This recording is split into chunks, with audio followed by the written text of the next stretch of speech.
이명박 전 대통령의 형 이상은 다스 회장과 아들 이시영 씨가 어제 오후에 긴급 회동을 했습니다. 회동 장소는 청와대 문건이 무더기로 발견됐던 영포 빌딩이었는데요. 검찰이 다스 고발 사건 전담 수사팀을 꾸린 이후에 두 사람의 모습이 포착된 건 이번이 처음입니다. 김유빈 기자의 단독 보도입니다. 이명박 전 대통령의 큰형 이상은 다스 회장이 영포 빌딩 2층의 다스 사무실로 들어섭니다. 검찰 압수수색한 인사들이 보세요. 이명박 전 대통령 30분 뒤 이 전 대통령의 아들 시영 씨가 사무실로 들어갑니다. 무슨 일로 오셨습니까, 오늘? 1시간에 걸쳐 긴급 회의를 열고 검찰 수사의 대응책을 논의한 것으로 전해졌습니다. 회의에는 다스의 강경호 사장과 신학수 검사도 참석했습니다. 나왔지만 이거는 오늘 뭐 특별히 회의 같은 거는 한 거예요? 무슨 얘기한 거예요? 없어. 시영 씨는 오후 5시를 넘어 영포 빌딩을 나섰습니다. 오늘 다스 사무실 왜 오셨어요? 다스 실소유주 의혹에 대해서 한 말씀만 해주시죠. 죄송합니다. 도곡동 땅 실소유주 논란을 어떻게 죄송합니다. 생각하십니까? 문좀 닫을게요. 이명박 전 대통령의 다스 실소유 의혹 수사가 급물살을 타면서 이 전 대통령 일가도 긴박하게 움직이고 있습니다. 채널A 뉴스 김유빈입니다.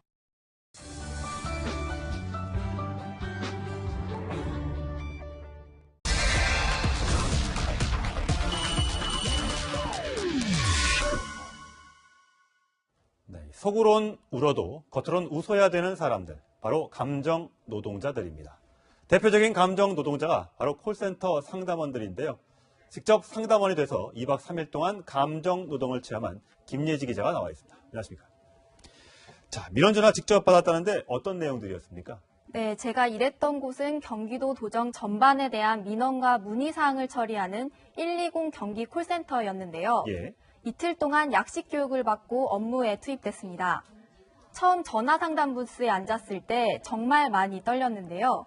악성 민원인이 전화를 하진 않을까 입이 바짝 마르고 손이 떨릴 정도였습니다. 그렇게 기다리다 걸려온 첫 전화, 만만치 않았습니다. 직접 한번 들어보시죠. 네, 도민과 소통하는 경기도 콜센터 김예지입니다. 무엇을 도와드릴까요? 저기 도시산내 남경편에 사무실에 도시산내하고 진짜 통화해보고 싶어요. 어떤 내용이신지 건의사항을 말씀해 주세요. 무슨 어떤 내용이든 얼굴이 너무 뜨겁고 막 입사시험 볼 때보다 더 떨리고 네, 면접보다 더 떨리는 것 같아요, 진짜. 예. 남경필 지사 바꿔달라는 전화도 있는데 저보다 더 심한 내용도 많았다면서요? 네, 맞습니다. 콜센터 직원들은 온갖 욕설과 협박에 떨어야 했습니다. 네. 실제 걸려왔던 전화 내용 더 들려드리겠습니다. 알아 내일 잡으러 와 오늘 지금 님이 나왔어요. 돌대가리 같은 바꿔달라고 얘기한 지가 몇 번이 아침 야 들어 오늘이 말하면 들어 그냥 너무 욕설이 많아서 저희가 다 이렇게 묵음 처리를 했습니다만 직접 당해보는 사람은 굉장히 마음이 좋지 않을 것 같습니다. 이것 말고도 성희롱 문제도 굉장히 심각하다면서요? 네, 당연히 굉장히 많았습니다. 특히 밤에 좀 심각했는데요. 한번 들어보시죠. 보자하는 그 여자가 필요한 거지. 뭐 가슴을 못 쳐. 새끼는 여자가. 네, 전화 내용 대부분을 삐처리해야 할 정도로 굉장히 심각한 수준이었습니다. 네. 상담사들의 고충도 그만큼 심각했습니다. 계속 전화를 끊어도 또 전화 와서 성희롱 하시는 분이 계속 계세요. 그러면 하루 일과가 거의 9분 전화 받다가 끝나는 경우가 되게 많아요. 네, 여성 비하 발언도 아무렇지 않게 내뱉었습니다. 들어보시죠. 앉아서 오줌 하고 내가 얘기할 일 없고. 예. 앉아서 오줌, 이건 좀 너무 심각한 성희롱인데요.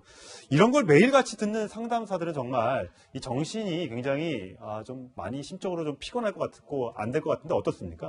네, 그렇습니다. 이곳에서 5년 넘게 일했다는 베테랑 상담사도 상담 때마다 스트레스를 받는 건 마찬가지입니다. 예. 좀 시킬게요. 네, 나쁜 말로 하면 진짜 저도 욕하고 싶어요. 네, 네, 전화 상담사 대부분이 여성입니다. 네. 그들에게서 굉장히 심각한 얘기도 들었습니다. 서열이 심하게 나오더라고요. 몇 번 유산의 경험을 겪을 뻔했는데 그냥 미안하다고 얘기하죠. 우울증약을 먹고 있는 이상한 전화가 들어오거나 그런 게 있어가지고 다시 또 다운이 되고 이렇게 보낸 분이 한 3명 정도의 대답을 하게 됐는데 네, 연세대 연구진이 감정 노동자들의 정신 건강 상태를 연구했는데요. 네. 감정 노동자들의 자살 충동이 일반 근로자에 비해 2배가량 높은 것으로 확인됐습니다. 예. 또 수면장애에 걸릴 위험도 일반인들보다 5배 이상 크다고 하니 스트레스가 얼마나 심각한지 짐작하실 수 있을 겁니다.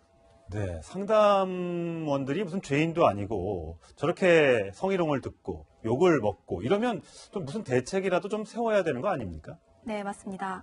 더 이상 단순히 고객과 근로자의 문제로 치부할 게 아닙니다. 네. 전문가의 이야기 들어보겠습니다. 고객과 근로자의 문제가 아닌 고객 폭력 수준의 감정 노동이 있습니다. 법적으로 보호를 받아야 되고요. 반드시 감정을 회복할 수 있는 휴식 시간이 있어야 되고요. 네, 수화기 너머의 상담사들도 누군가에겐 소중한 가족입니다. 감정 노동자의 전화 끊을 권리를 보장하고 악성 민원인을 형사처벌하는 등의 법적 개선이 시급해 보입니다. 네, 고생 많았습니다. 문화과학부 김예지 기자였습니다.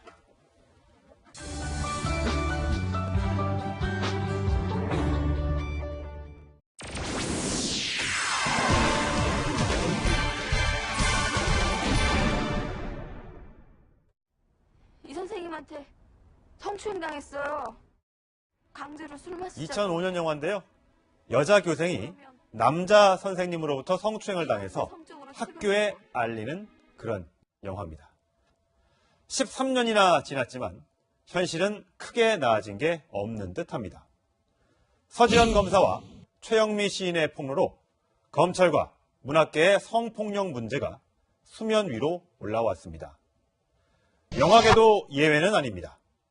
교수 출신의 한 영화제 고위 관계자는 여직원 엉덩이를 만져놓고 문제가 되니까 이렇게 해명했습니다. 격대 있는데 툭 쳤기 때문에 이제 손바닥으로 친 거니까 그거는 걸렸을 수도 있는데 나 성추행한 적이 없다고 이제 대답을. 만졌지만 성추행은 아니다. 술은 마셨지만 음주운전은 아니다. 전화는 했지만 압력은 아니다. 이런 말이 생각납니다. 요즘 익명 게시판엔 나도 당했다. 미투 글이 다수 올라옵니다.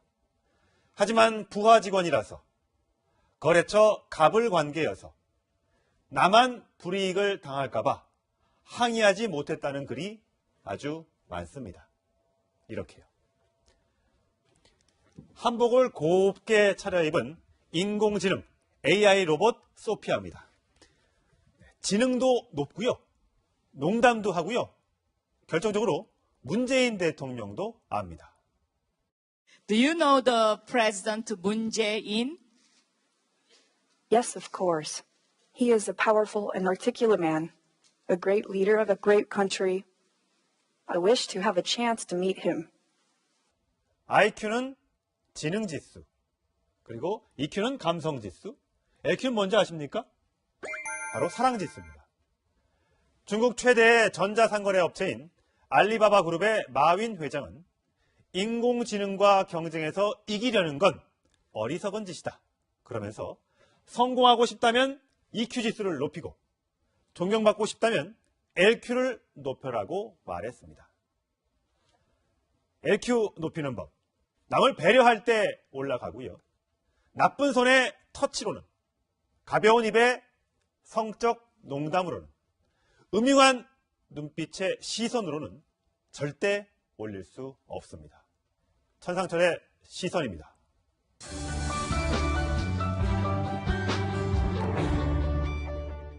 오늘 오후 북한 김정은의 여동생 김여정과 김영남 최고인민회의 상임위원장이 포함된 이 북한 고위급 대표단이 서울에 내려옵니다. 앞서 알려진 대로 2박 3일 동안 머무를 예정인데요. 청와대 연결해서 자세한 소식 들어보겠습니다. 강지혜 기자. 네, 청와대 춘추관에 나와 있습니다. 네, 오늘 오후 1시 반쯤에 인천공항을 통해 들어온다고 하는데 우리 측에서는 누가 마중을 나갑니까? 네, 북측 고위급 대표단은 우리 정부 인사들과 공항에서 환담을 하고 곧바로 평창으로 이동할 계획인데요. 우리 정부에서는 조명균 통일부 장관과 천혜성 통일부 차관, 남관표 청와대 국가안보실 2차장이 북한 고위급 대표단을 공항에서 맞이할 예정입니다. 문재인 대통령은 오늘 저녁 평창올림픽 개회식 직전 리셉션에서 김영남 위원장을 직접 대면합니다. 문 대통령은 또 내일 김영남은 물론 김여정을 포함한 북측 대표단을 초청해 오찬도 함께합니다. 오찬 장소로는 청와대가 거론되고 있는데 청와대 측은 아직 조율 중이라고 말을 아꼈습니다. 문 대통령과 북한 고위급 대표단은 방남 기간 동안 여자 아이스하키 남북 단일팀 관람, 북한예술단 서울 공연 등을 포함해 모두 4차례가량 조우할 가능성이 큽니다. 한편 청와대는 어제 평양에서 열린 이른바 건군절 열병식에 대해서는 별다른 입장을 밝히지 않았습니다. 어제 문재인 대통령이 미국 펜스 부통령과 만찬을 했는데 한미가 북핵 문제 해법에 대한 온도차를 다시 확인했다고요? 네, 그렇습니다. 문 대통령과 펜스 부통령은 접견과 만찬을 포함해 2시간가량 만났는데요. 윤영찬 국민소통수석의 브리핑 먼저 듣겠습니다. 문 대통령과 펜스 부통령은 그간 누차 밝혔듯이 최대한의 제재와 압박을 통해 북한을 비핵화를 위한 대화로 이끌어낸다는 원칙을 재확인하고 필요한 협력을 계속해 나가기로 했습니다. 네, 한미양국 간 원칙에는 이견이 없었다는 얘기인데 방법론에는 온도차를 보였습니다. 문 대통령은 빈틈없는 한미 공조를 강조하면서도 북핵 문제는 대화로 풀겠다고 했지만 펜스 부통령은 북한에 최대한의 압박을 가하겠다고 강조했습니다. 회담에서 직접적인 북미 대화 제안은 거론되지 않았다고 청와대는 밝혔습니다. 펜스 부통령은 오늘 탈북자들과 경기 평택 해군 2함대 사령부에 있는 천안함 기록감을 둘러보면서 대북 압박 기조를 이어갈 계획입니다. 지금까지 청와대 춘추관에서 전해드렸습니다.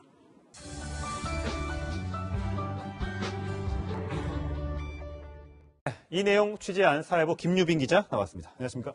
안녕하십니까? 자, 김 기자. 이상은 회장과 이시영 씨, 그러니까 이제 큰아버지와 조카 사이인 거잖아요.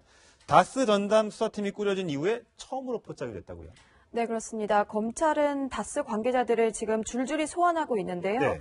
이상은 회장과 이시영 씨 소환이 임박했다는 관측이 나옵니다. 예. 그래서 이 취재진을 맞닥뜨린 두 사람은 상당히 당황하는 모습을 보였는데요. 예. 영상 보시면 네. 이상은 회장은 모자를 지금 푹 물러쓰고 예. 얼굴을 가린 상태입니다. 예. 또 이시영 씨도 취재진을 확인하고 곧바로 다시 사무실 문을 닫는 모습을 보이는데요. 아, 예. 특히 이시영 씨는 귀가할 때도 굉장히 예민한 반응을 보였습니다. 네. 지금 보시는 것처럼 건물 앞에 미리 차를 대기시켜놨고요. 예. 굉장히 빠른 걸음으로 나가면서 질문에 답을 피하고 있는 모습을 보이고 있습니다. 아, 그렇군요. 지금 마이크를 댄 사람이 김유빈 기자인 거죠? 네, 그렇습니다. 예. 자, 어제 긴급회동에서는 다스 임원들도 참석을 했다고 하는데 도대체 두 사람이 무슨 대화를 나눈 겁니까? 네, 어제 이상은 회장과 이시영 씨 외에도 강경호 사장과 신학수 감사가 회의에 참석했습니다. 예. 총 4명이 회의를 한 건데 네. 강경호 사장은 이명박 전 대통령이 서울시장에서 대통령으로 자리를 옮길 때 서울 메트로 사장 또 코레일 사장을 역임했던 인물입니다. 아, 예. 또 신학수 감사는 이명박 정부 시절에 청와대 총무비서관을 했던 인물인데요. 네. 두 사람 모두 이명박 전 대통령의 측근이고 다스의 실소유주 의혹을 풀 수 있는 핵심 인물들로 지목되고 있습니다. 예. 제가 다스 직원들을 만나봤는데 예. 이 다스 직원들에 따르면 회의는 굉장히 비밀스럽게 진행이 됐습니다. 예. 먼저 직원들 얘기 한번 들어보시죠. 중요한 회의 하신 거예요, 오늘?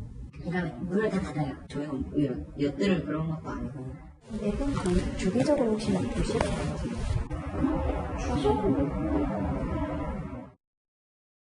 네, 4사람이 한꺼번에 모인 거는 이례적이라는 반응을 보이고 있는데요.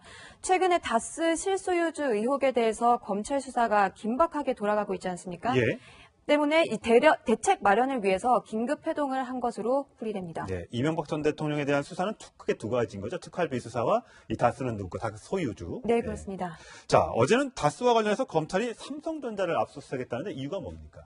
네, 검찰이 어제 저녁 7시부터 오후 5시까지 무려 10시간에 걸쳐서 오늘 새벽 5시까지. 네, 오늘 새벽 5시까지입니다. 예. 10시간에 걸쳐서 삼성전자 서초 사옥을 압수수색을 했는데요. 예. 이학수 전 삼성그룹 부회장의 자택도 함께 압수수색을 했습니다. 예. 먼저 영상을 보시면 서초 사옥 안에서 검찰 관계자들이 심각한 표정으로 전화를 하고 있는 모습들을 확인할 수 있고요. 예. 또 엘리베이터를 타고 지하로 내려가는 모습 등 긴박한 모습들을 함께 볼 수 있습니다. 예. 근데 도대체 삼성전자 이학수 전 부회장 이분들이 다스와 무슨 상관이 있는 겁니까? 네, 검찰은 다스의 BBK 투자금 140억 원을 회수하는 과정을 지금 수사를 하고 있는데요. 네. 먼저 2011년에 다스가 BBK로부터 투자금 140억 원을 회수하는데 예. 미국에서 투자금 반환 소송을 합니다. 예. 그때 대형 로펌들이 선임이 되는데 여기에 들어간 변호사 비용을 다스가 내는 게 정상이지 않습니까? 그렇죠. 예. 그런데 삼성전자에서 대납한 정황이 검찰에 포착된 겁니다. 아. 검찰은 이미 영포빌딩에서 그 대납 정황이 담긴 문건들을 확보를 했고 당시 청와대 김백준 전 청와대 총무기획관으로부터 그 당시 그 기획관은 법무법인 선임에도 관여를 했는데요. 예. 그 청와대가 작성한 문건이 맞다 이런 진술도 확보한 것으로 알려져 있습니다. 그러면 이학수 전 부회장 같은 경우는 이제 수사 대상이 되는 겁니까? 네, 그렇습니다. 지금 이학수 전 부회장은 외국에 체류 중인데 예. 귀국하는 대로 바로 이제 검찰에 소환될 예정이고 피의자 신분. 네, 그렇습니다. 예. 피의자 신분으로 전환이 된 상태입니다. 예, 그렇군요. 자, 이학수 전 부회장, 그 삼성전자 또 다른 또 논란에 휩싸여 있습니다. 자, 김유민 기자 잘 들었습니다.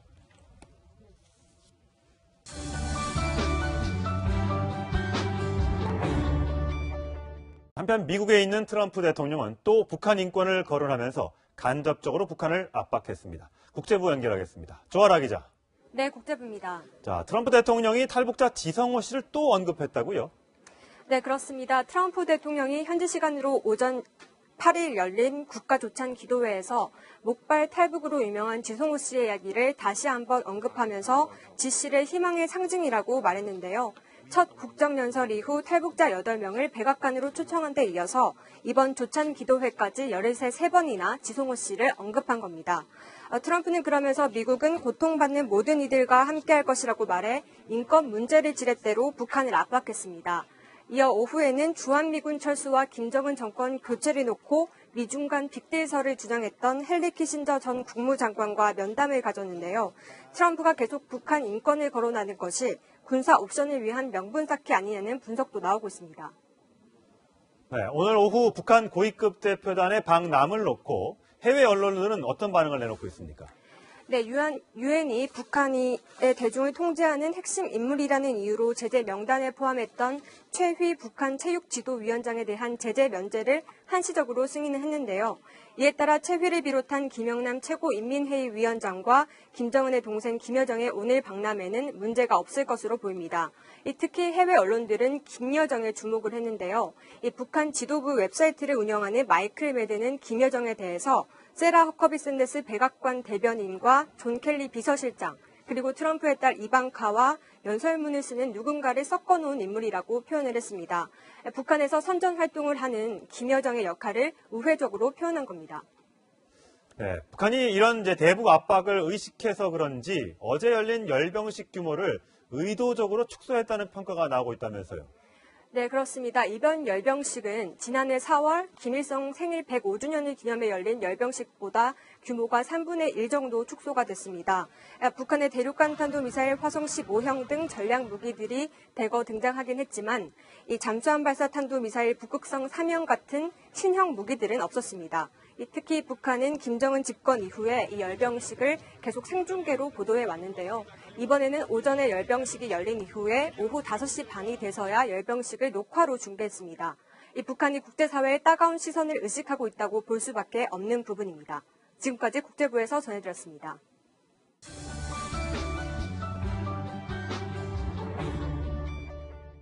네, 현성월 단장이 이끄는 북한 예술단이 16년 만에 남한에서 특별 공연을 했습니다. 현 단장은 공연을 앞두고 긴장한 모습이었지만 정치권 인사들과 만난 비공식 자리에서는 농담을 서로 주고받는 등 적극적인 모습을 보였다고 합니다. 국회로 가보겠습니다. 홍찬욱 기자, 어제 추미애 민주당 대표와 현성월 단장이 나란히 앉아서 공연을 봤다고 하는데 커튼 뒤에서 차담회에서는 어떤 이야기가 오갔다고 합니까?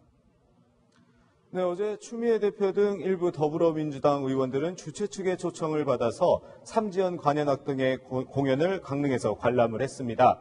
공연이 시작되기 전에 약 15분 동안 현성월 단장 등과 티타임을 가졌다고 하는데요. 이 자리에서 현성월 단장은 열심히 준비했다, 모든 걸 다 보여주겠다고 자신감을 보인 것으로 알려졌습니다. 분위기는 화기애애했고 정치적 대화는 오가지 않은 것으로 알려졌습니다. 최문순 강원도지사가 번지점프를 뛴 경험을 이야기하자 현성월 단장은 번지점프가 뭐냐고 되묻기도 했고 평양냉면과 강릉 커피 등을 주제로 대화가 오가기도 했다고 합니다. 참석자들은 다른 북한 참석자들이 긴장한 모습을 보인 반면 현성월 단장은 적극적이고 활달한 모습을 보였다고 전했습니다.